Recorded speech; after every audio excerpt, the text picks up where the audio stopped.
Have you ever thought about how you can help save the bees right from your garden? Bees play a crucial role in pollination, and creating a bee-friendly garden can help preserve them. The process is simple and accessible to everyone. Join us in this journey to create a haven for our buzzing friends right at our doorstep. The first step in building a bee-friendly garden is choosing the right plants. Bees are fond of plants that burst with bright colors and exude sweet fragrances. Think sunflowers, lavender, or rosemary. Importantly, planting native species is an excellent strategy. Our local bees have evolved alongside these plants, making them a natural and irresistible choice.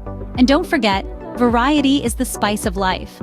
A diverse range of plants will attract a diverse range of bees.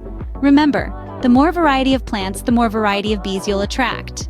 Bees need more than just nectar and pollen. They also need shelter and water. Providing shelter can be as simple as leaving a portion of your garden undisturbed.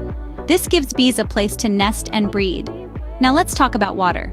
Bees need it too. A simple bee bath can be created with a shallow dish filled with water and pebbles for the bees to land on.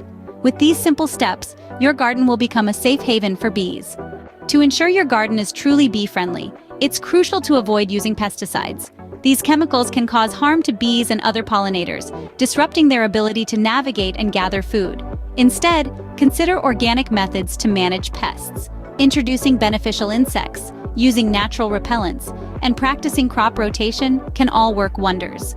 Remember, every little change helps. By going pesticide-free, you're not only helping bees but also contributing to a healthier environment. Creating a bee-friendly garden is a small step with a big impact.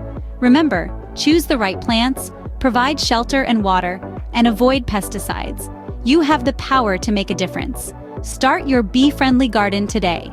And don't forget to like this video and subscribe to our channel for more gardening tips and tricks.